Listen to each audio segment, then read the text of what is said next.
country are you from? I'm from the Philippines. Philippines. Where in the Philippines specifically? From Pangasinan. Pangasinan. And then what language do you speak over there? We speak Ilocano and Pangasinan. Tagalog. Okay. And then my project is about pinakbet. Do you know what culture pinakbet comes from? It comes from the Ilocano culture. Ilocano culture. And then, do you remember how you guys would prepare it when you were a kid? Oh, I remember we prepare all the vegetables, especially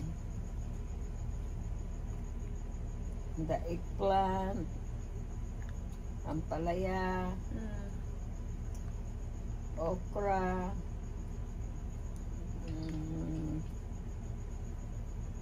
kalabasa. Do you buy the ingredients or do you harvest them? Oh, sometimes we buy. If we have some in the farm, then we got it from the farm. Kukunin namin sa farm, then yung kulang, gonna buy. Yeah. Oh, tapos nilalagyan niyo ng ano, like meat?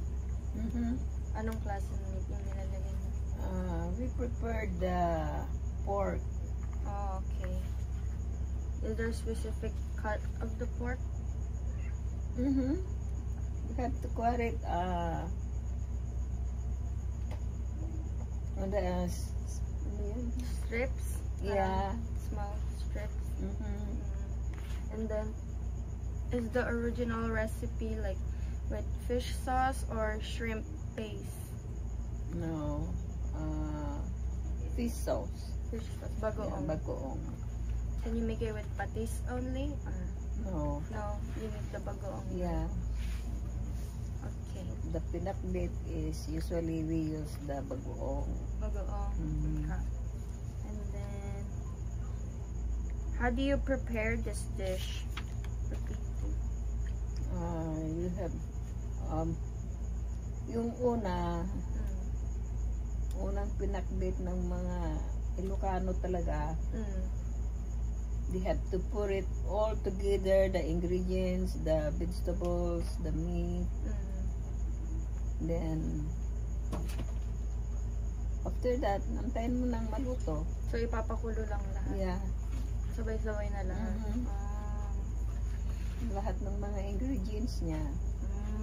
Pero sa ngayon, yung to this culture already, ginigisa na yung baboy, yung mga ingredients, then ilalagay na yung mga gulay. So hindi naman dapat ganun yun. Dati parang tinatapon na lang. What kind of, what do you call, do you use gas stove or? No, we use the fire, ang tawag dito, the wood. We have the yung kalan. Yeah. Tapos lalagyan mo ng gatong na mga kahoy.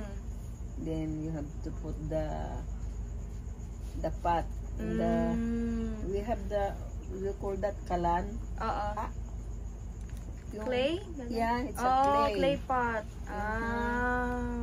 Clay stove. Yung may takip yan. Yun, ang masarap yun pag doon ka magluto. Tapos, do you guys eat it often then? When you were a kid or when you were growing up? Do you eat often or is it like special occasion food? No, often. Often? Yeah, often.